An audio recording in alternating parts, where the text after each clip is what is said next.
Dala! Bonjour à toutes et à tous, j'espère que vous passez une superbe semaine et que cette vidéo vous trouve en superbe santé, en bonne santé. Aujourd'hui, je voulais vous parler du sacré. Il y a cette idée justement aujourd'hui que tout devrait être public, que tout devrait être vulgarisé, démystifié, exposé, partagé, discuté, etc. etc., etc. Et parfois dans cet engouement qu'on a de vouloir partager, dans cet engouement qu'on a de vouloir justement découvrir de nouvelles choses, on ne prend pas souvent le temps de réfléchir et de voir comment ces choses-là, comment ces sujets qu'on veut explorer ou ces choses vers lesquelles on est attiré, comment est-ce que elles se placent dans notre conception des choses. Parce que justement, ce qui est sacré, on a tendance à traiter ce qui est sacré d'une manière différente. Souvent, moi je dis qu'il y a un très grand potentiel, beaucoup plus énorme dans ce qui est caché, dans ce qui est voilé, dans ce qui est secret, dans ce qui est protégé d'une certaine manière. Plutôt qu'on contraste avec ce qui est exposé, ce qui est connu, ce qui est vulgarisé, ce qui est entre les mains de tous, ce qui est commun, ce qui est mondain. Et on le voit parce qu'il y a certaines choses que lorsque justement un secret a beaucoup plus d'importance que des notions que tout le monde connaît, des informations dont tout le monde possède, que tout le monde a. Et donc il s'agit en fait de prendre ce temps avec vous-même, de vous poser la question de qu'est-ce qui est sacré. Pour vous y aider, je vais vous donner une petite anecdote, sans dire de nom bien sûr, pour ne pas dévoiler l'identité des intéressés, mais il y a peut-être 3 ou 4 ans, comme ça, j'ai eu une discussion avec une personne qui était très intéressée par les connaissances camerounaises, notamment les connaissances des Bamileke, ainsi que d'autres ethnies. C'est une personne qui n'est pas camerounaise, c'est une personne qui est intéressée par tout ce qui est mysticisme et tout ce qui est culture africaine, spiritualité africaine. Et dans notre discussion... Dans notre discussion, je me suis juste rendu compte au fur et à mesure que l'on parlait qu'il y avait comme une approche envers justement la tradition ou envers la culture qui était vue comme quelque chose de mondain, quelque chose de... je dirais quelque chose qui manquait un peu ce goût de sacré. Par exemple, quand quelqu'un parle de sa foi, de sa religion, cette personne-là a tendance à avoir certaines réservations. Il y a certains sujets qu'il va approcher, qu'il va aborder, certains thèmes de la foi qu'il va approcher, va aborder d'une certaine manière, dont il va parler d'une certaine manière aussi, et qui ne vont pas être nécessairement exposés n'importe comment. Et je pense que parfois, lorsqu'on parle de culture africaine ou lorsqu'on parle même de spiritualité africaine, parfois il y a certaines personnes qui ont tendance justement à ne pas avoir cette approche qui démontre qu'on est concerné aussi par le côté divin des choses. Donc moi, la spiritualité africaine, c'est un cheminement parmi tant d'autres. Donc je ne mets pas en opposition la spiritualité africaine avec les religions, toutes qu'elles soient. Je ne mets pas en opposition aussi la spiritualité africaine avec toute autre forme de spiritualité. Pour moi, ce sont des cheminements qui parfois peuvent se complémenter, qui parfois peuvent proposer des alternatives, mais qui ne sont pas mutuellement exclusifs et qui ne sont pas non plus dogmatifs, mais qui pour moi portent tous et touchent tous à cette notion du sacré, cette notion du divin, cette notion d'une connexion avec une énergie, une force qui va au-delà de notre petite personne, qui va au-delà de nos séparations, artificielles, et qui nous rappelle aussi notre condition en tant qu'être humain. Et donc dans cette approche, quand on pense à ce qui est sacré, quand on pense justement aux connaissances qui nous sont amenées, lorsqu'on prend la perspective que ces connaissances-là nous viennent du sacré, nous viennent du divin, et nous permettent justement de nous rappeler de cette connexion qu'on a avec le divin, de rester connecté avec cette source divine qui nous a été donnée et qui demeure aussi en nous, parce qu'on a quand même cette force de vie qui est la manifestation même du divin. Le fait qu'on peut justement, je peux discuter avec vous et que je peux me lever tous les matins, vous pouvez vous lever tous les matins et avoir cette expérience magnifique qui est la vie que chacun de nous a. Et donc, là, dans cette discussion sur le sacré, je me rendais rapidement compte que avec cette tendance à la vulgarisation, avec cette tendance à vouloir tout divulguer, à vouloir tout découvrir rapidement, tout découvrir même parfois, même trop rapidement, c'est-à-dire qu'on ne prend pas le temps de comprendre ce qu'on découvre, on ne prend pas le temps d'explorer ce qu'on découvre, on ne prend pas le temps de l'appliquer. Parfois, c'est fait même juste à des fins de passer l'information. Donc, on ne comprend même pas ce qu'on veut passer, mais on veut simplement le passer, on veut le crier sur les toits, etc., etc. Et je pense que c'est important de prendre du recul, c'est important de souvent se détacher de ce qu'on fait pour prendre le temps de réfléchir, pour prendre le temps de voir comment est-ce que ça s'est connecté avec le reste de notre apprentissage, comment est-ce que ça s'est connecté avec notre perception du divin, et comment est-ce que justement ce qu'on est en train de chercher, ce qu'on est en train d'apprendre, d'appliquer, nous aligne avec le divin et nous rapproche sur le cheminement qui est le nôtre, en nous permettant bien sûr de nous épanouir. Et je dis ça parce que c'est cette ignorance de ce côté sacré, ou cette ignorance, qu'elle soit voulue ou inconsciente, peut avoir certaines conséquences dépendamment de où vous êtes et dépendamment de ce que vous faites. Par exemple, chez nous au Cameroun, quelqu'un pourrait dire que certaines traditions, donc moi je partage ici sur ma chaîne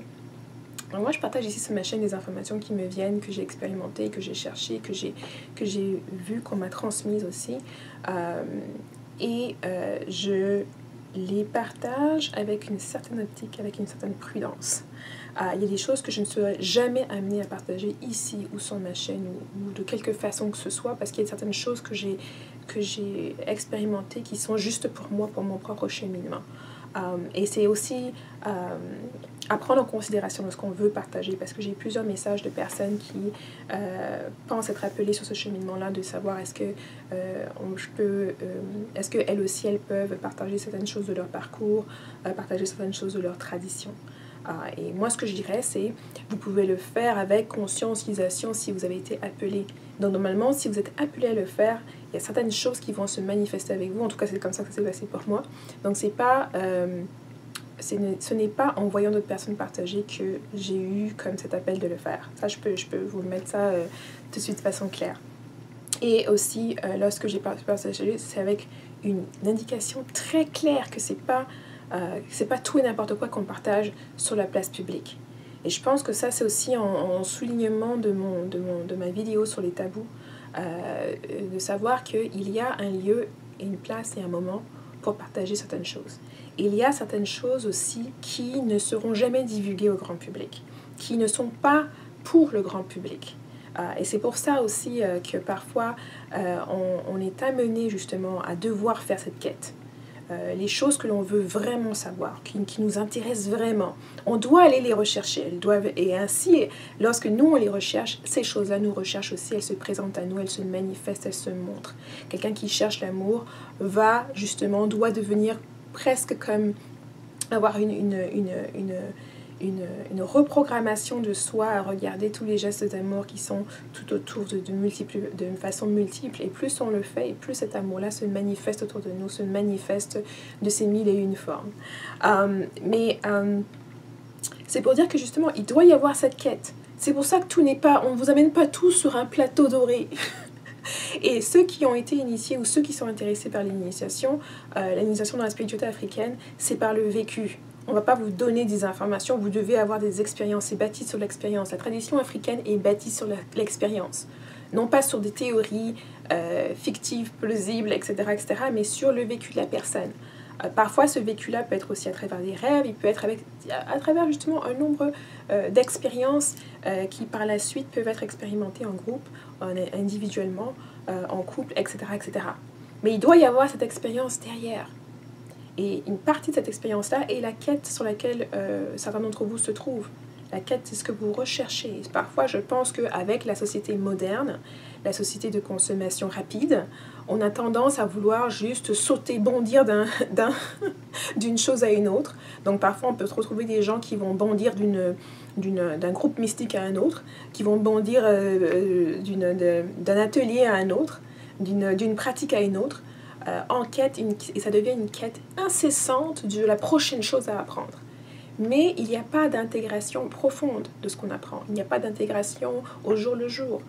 Il n'y a pas justement de complémentarité, d'ajout, d'apport qui est fait à l'information ou à la pratique ou à ce qui nous a été donné ou à ce qu'on a découvert. Et on peut se retrouver, pour beaucoup de personnes, à se retrouver à sauter d'un mouvement à un autre, d'un enseignant à un autre, sans jamais y avoir de satisfaction, sans jamais se sentir à un moment donné qu'on en a assez. Et ça vient pas parce que il doit y avoir un déclic comme ça vient parce que on n'a pas bien saisi la démarche qui doit être prise. On n'a pas bien saisi justement le sens de ce qu'est la quête ou la découverte de quelque chose. Quand peut-on dire qu'on s'est assez approprié quelque chose pour dire qu'on est prêt maintenant à avancer au cheminement supérieur ou à avancer à un sujet différent?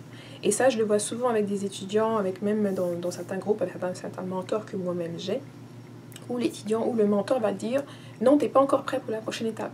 Là, l'étudiant va se mettre en colère, va râler, va faire ci, faire ça, parce que lui pense qu'il est prêt. Et donc, il peut même laisser cet enseignant-là pour en chercher un autre qui va l'enseigner sur ce sujet-là. Généralement, ce qui se produit, c'est que cet élève s'en va pour revenir quelques mois, parfois quelques années plus tard, et recommencer à zéro. Parce qu'il y a un fondement qui est là, il y a une intégration qui doit être faite, il y a une progression qui est faite, et parfois on peut essayer d'être son propre juge en disant « Ok, j'ai assez fait de ça, je vais sauter à autre chose ». Mais la sagesse de quelqu'un qui a plus d'expérience que nous, la sagesse de nos propres guides aussi, nos guides intérieurs, parfois qui vont nous dire que non, cet autre programme n'est pas pour toi. Non, on n'a pas fini encore d'intégrer, d'explorer, d'apprendre, d'appliquer le sujet sur lequel on est présentement. Et je sais que c'est parfois difficile. J'ai même moi eu des clientes qui ont un sujet donné, une étape ou une difficulté à faire face et qui préfèrent fuir et qui parfois sont assez honnêtes pour me dire qu'elles préfèrent fuir. Elle préfère se pencher sur autre chose qui a l'air pour elle d'être plus prioritaire ou d'être plus important.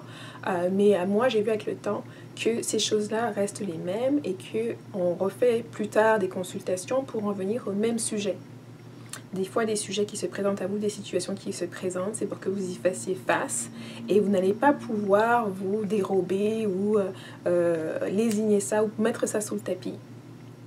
Et donc, il faut juste se préparer à ça. Et ce n'est pas quelque chose de difficile parce qu'on n'est jamais présenté avec une difficulté, un défi que l'on ne peut pas relever.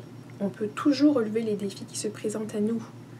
Et je sais aussi justement que parfois, lorsqu'on est en plein dans le défi, on y fait face, on a peur, on dramatise le tout parce qu'on ne voit pas le bout du tunnel. Et c'est souvent après avoir surmonté le défi qu'on se rend compte que oui, on avait cette force intérieure. Ensuite, on peut fuir, on peut partir, on peut essayer de prendre quelques distractions, de faire des détours, etc. etc. Mais cette tangente demeure, elle reste toujours là, elle nous attend un peu.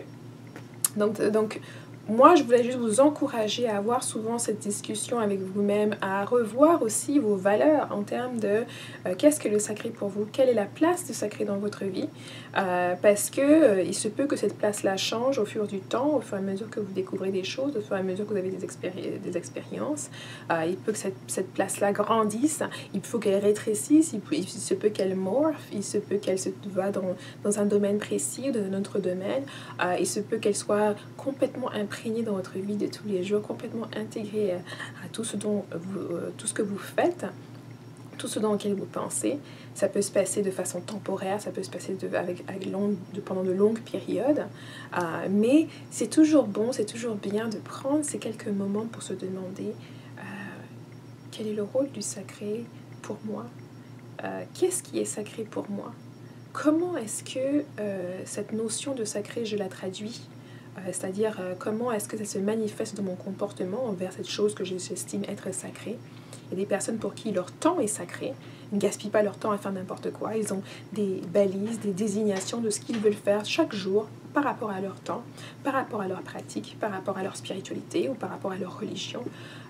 Il y a d'autres personnes pour qui l'amitié est quelque chose de sacré. Donc il y a des règles, il y a des obligations, il y a des devoirs. Bien sûr, il y a aussi la joie qui vient avec. Mais ces personnes-là vont avoir justement une vision de l'amitié qui va les amener en fait à exprimer leur appréciation du divin en honorant ainsi leurs amis, en aussi tenant cette source, cette amitié avec grand égard. Donc ça va se manifester à travers leurs actes, ça va se manifester à travers leurs paroles aussi. Et donc il faut voir pour vous quel est l'endroit où vous retrouvez le divin. Certaines personnes parfois ont de la difficulté justement à avoir une connexion avec le divin, à avoir une sensibilité à pouvoir conceptualiser même le divin, ce qui est normal. Mais alors je vous dirais de rechercher en disant comment est-ce que le divin se manifeste, quelles sont les choses que vous trouvez sacrées. Bien sûr, la série sur la Mahat peut vous aider, où on parle de différents éléments, de différents thèmes qui nous connectent avec le divin d'une certaine manière, sous le précepte de la Mahat. Mais c'est aussi de regarder dans votre vie tous les jours, votre vie moderne, des éléments de 2018, 2019, du 21e siècle, qui font que dans votre expérience, vous êtes capable aussi de reconnaître la présence des divins autour de vous, ou de reconnaître ces manifestations pour justement vous aider à rester aligné, pour vous aider à rester justement sur cette voie qui est la vôtre, et celle que vous recherchez, celle que vous voulez être. Et donc la petite anecdote que j'allais mentionner justement, c'était que cette personne qui me parlait du sacré, qui me parlait justement de son intérêt pour la tradition camerounaise plus particulièrement, des différentes traditions qui se passent là et de la richesse qui est chez nous, richesse qui existe aussi ailleurs bien sûr. Mais cette personne-là me parlait mais d'une manière qui m'intriguait, parce que cette personne me disait justement que qu'il serait intéressant, cette personne en fait voulait dans le futur aller au Cameroun, filmer toutes sortes d'affaires, filmer toutes sortes de pratiques, toutes sortes de rituels, et pouvoir monétiser tout ça, divulguer tout ça au grand public à travers des vidéos, à travers des documentaires, etc. etc. Donc cette personne-là me parlait de ça en me demandant mon avis là-dessus. Donc moi je pense que j'ai bien donné un peu mon avis un peu dans différentes vidéos, mais je vais profiter de celle-ci pour parler de ça, parce que justement pour moi il y a certaines choses qui sont sacrées, il y a certaines choses que je ne divulguerai pas au public, il y a certaines choses qui n'ont pas fait leur route vers le public pour rien. Et c'est un peu ce que j'ai essayé de transmettre à cette personne lors de notre conversation il y a plusieurs années, en lui disant que cette idée de vouloir monétiser les rituels, de vouloir s'approprier des rituels, et en plus c'est quelqu'un qui n'est pas camerounais, donc de venir dans un pays qu'on ne connaît pas, de vouloir justement s'approprier certaines informations, certaines traditions, et de vouloir les diffuser, les divulguer à tout le monde, à qui voudrait voir, qui voudrait payer pour acheter des vidéos, etc., etc. là-dessus. Je lui disais qu'il n'est pas la première personne à avoir eu cette idée. Et il y a bien des traditions où de nombreuses personnes ont eu ce genre d'idée, de venir, de se faire inviter à certains rituels, dans certains cercles fermés, de filmer tout ça et puis d'aller vendre ce qui a été filmé sous un support, que ce soit aujourd'hui de façon digitale ou que ce soit dans un livre, de divulguer ce qui s'est passé. Et je dis à cette personne-là tout simplement que cette personne-là n'était pas le premier, et il ne sera probablement pas le dernier ou la dernière. Surtout chez nous, chez les Bamilékés, ou même chez les Bassa, ou chez d'autres traditions, on ne retrouve pas ce genre d'informations en ligne sur Internet. Et il y a une raison derrière ça. Il y a une raison derrière ça. C'est une raison qui tend tant à la nature de ce qu'on essaie de capturer avec ces vidéos, etc., qu'au fondement, qu'à l'aspect sacré de ces choses-là. Et donc chez nous, on a au Cameroun, souvent on a des notions, des dires justement, où on dit par exemple, quand vous offensez par exemple un bassa, quand tu offenses un bassa à tort, on te lance et on ne te donne pas de malchance, on te dit juste que toi-même tu te rendras compte de ta faute. Et c'est comme une façon de parler qui dit que toi-même tu te rendras compte de ta faute, et toi-même tu viendras demander pardon de toi-même. Et c'est une façon d'expliquer ce phénomène, d'expliquer justement ce qui entoure certaines choses qu'on ne doit pas faire. Qu'on ne doit pas faire, non pas parce qu'il y a un grand méchant loup quelque part, mais parce que tout simplement, ce sont des choses qui ne nous servent pas. Parce qu'on n'a pas la compréhension de ce qu'on est en train de faire, on n'a pas une compréhension tout complète, parce qu'on ne sait même pas ce qu'on essaie de capturer. On n'est même pas dans le cercle pour savoir. Et d'ailleurs, c'est pour ça que les gens qui sont dans le cercle, les gens qui ont cette information-là, ne la divulguent pas. Et c'est pour ça que je trouvais ça intriguant, parce que je lui disais, bien, ces personnes qui ont tout ce savoir, tu penses que s'ils voulaient la divulguer, si ça devait être divulgué de manière publique comme ça n'aurait pas déjà été fait? Tu ne penses pas? Et cette personne-là n'avait pas encore eu cette réflexion avisée et un peu profonde. Et donc, dans notre discussion, je lui disais tout simplement que moi, je ne peux pas te décourager d'avoir cette idée. Donc, j'ai dit à cette personne que moi, je ne peux pas la décourager d'avoir cette idée-là. Je ne peux pas la décourager de faire ce qu'elle veut faire. Mais que de ma perspective, il y a certaines choses qui ne feront pas leur cheminement vers le public. Il y a certaines choses que les gens doivent rechercher par eux-mêmes pour pouvoir les découvrir, pour pouvoir les expérimenter, pour pouvoir les appliquer, etc. Et que ces choses-là savent comment ne pas finir dans les mains du public. Et j'ai juste laissé ça et je lui ai dit, mais tu peux aller au village, dans n'importe quel village camerounais ou dans n'importe quel village, dans n'importe quel pays, et demander aux anciens, leur demander si eux, ils verraient leur connaissance sacrée étalée sur la place publique dans un autre pays, étalée devant des personnes qui peut-être ne comprendraient pas, ou qui les jugeraient, qui porteraient un jugement là-dessus.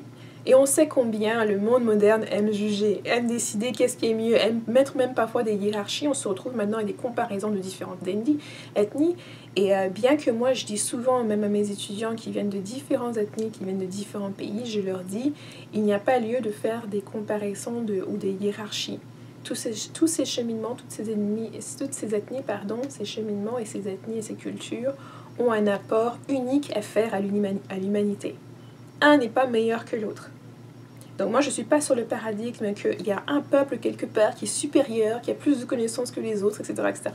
Pour moi, on a cette variété, cette richesse de tous ces peuples qui ont des connaissances qui détiennent dans leurs connaissances des aspects uniques, une façon unique de voir les choses. Oui, bien sûr, il y a des dénominateurs communs, c'est clair, c'est sûr, mais chaque ethnie, chaque peuple a une façon, une perspective de voir les choses qui est différente. Et je pense que on remarque ces différences-là lorsqu'on commence à faire plus attention aux nuances. C'est comme, je pourrais demander, il y a la couleur bleue, et puis par exemple, il y a le bleu que j'ai sur mon haut, et puis le bleu qui est sur le background derrière. Quelqu'un qui serait justement, il dirait, ah ben c'est bleu. Moi, s'il décrirait ça, il dirait bleu. Là, maintenant, on commence à dire, oui, c'est bleu, mais c'est pas le même bleu. On a un bleu foncé, un bleu marine, et puis on a un bleu qui est beaucoup plus clair. Et donc là, c'est les mêmes choses, c'est les mêmes nuances. On pourrait dire, oh, la spiritualité africaine, les cultures africaines, c'est tout pareil, c'est tout du même. Là, c'est parce qu'on a du mal, et surtout quelqu'un qui n'arrive pas à distinguer les différences, les nuances, la subtilité dans les perspectives et dans les approches qui nous sont données. Et ça, parfois, ça demande du travail. Quand on n'est pas capable de discerner que telle ethnie a une façon de voir, même parfois des plats, quand on regarde la cuisine et qu'on regarde les plats préparés de façon traditionnelle dans différents villages, dans différentes ethnies, ça peut être les mêmes plats, il y a des nuances. La sauce arachide préparée au Sénégal, qu'on appelle le mafé, n'est pas faite de la même façon qu'au Cameroun, par exemple. Pourtant, un voyageur qui irait du Cameroun ou au Sénégal, qui irait du Cameroun au Sénégal, saurait que le mafé, il s'agit d'une sauce d'arachide. Okay, donc on voit, il y a une communalité entre les deux, la sauce d'arachide, mais la manière dont elle est faite n'est pas la même. Et la manière dont elle est faite, par exemple au Sénégal, qui est le mafé, qui est une sauce d'arachide qui est assez lourde, qui est dense, qui est riche aussi, est faite d'une manière qui reflète l'environnement où elle est faite, qui reflète l'environnement du Sénégal où il ne pleut pas beaucoup, d'où la sauce est quand même assez riche, assez lourde. Alors que lorsqu'on descend au fur et à mesure, en descendant vers le sud, là où on arrive à la forêt tropicale, où on arrive à l'abondance des pluies, de l'eau, quand on arrive même en Côte d'Ivoire ou au Cameroun, on voit que justement la sauce d'arachide est bien moins lourde. Il y a beaucoup plus d'eau dedans. Donc de toute façon, il y a toujours cette spécificité locale que j'essaye parfois d'amener de l'avant, parce que je vois qu'il y a beaucoup d'étudiants qui sautent, qui veulent voir, qui essayent qui ne prennent pas le temps, de voir cette spécificité-là. Que les ethnies, la culture émanent d'un environnement précis. Je souligne ça tout le temps. La culture émane d'un environnement précis. Elle n'est pas faite dans un vacuum. Un environnement qui est parfois spatial et temporel. Donc, par exemple, même dans la diaspora, on voit ces différences-là. Les différentes cultures dans la diaspora ne sont pas les mêmes dépendamment de où on se trouve. Dépendamment des faits, du contexte historique aussi. Donc, temporel et spatial et temporel. Et donc, lorsqu'on approche et on regarde ces savoirs-là, c'est pas le savoir culturel ou le savoir traditionnel ou le savoir spirituel n'est pas une information qu'on s'accapare. Une information qu'on s'accapare comme une commodité, comme on ferait par exemple d'un magazine de mode. Okay? Où on veut avoir on regarde le magazine, on veut avoir cette robe, on va aller la chercher, on va aller la prendre. Le savoir traditionnel ou le savoir spirituel est quelque chose dans lequel on intègre à soi. La seule façon de se l'accaparer, comme on dirait, c'est de l'intégrer à soi. Et ça ne se fait qu'en pratiquant, qu'en appliquant ce qu'on découvre et ce qu'on veut intégrer. Le reste, c'est comme des murmures dans le vent, les bruits de feuilles dans le vent. Ça passe d'un côté, ça sort de l'autre. Ça rentre dans une oreille, ça sort de l'autre. Quand on n'applique pas, on ne connaît pas justement l'étendue, on ne connaît pas justement la profondeur de ce qu'on apprend. Parce qu'on découvre cette profondeur-là en appliquant ces choses-là. C'est là qu'on peut savoir est-ce que ça me convient, est-ce que ça ne me convient pas. Et découvrir une réalité qui n'a rien à voir avec une simple lecture, qui n'a rien à voir avec une simple écoute. On peut écouter les autres toute sa vie sans rien comprendre, sans rien connaître au final. On aura un aperçu de ça, un aperçu de ci.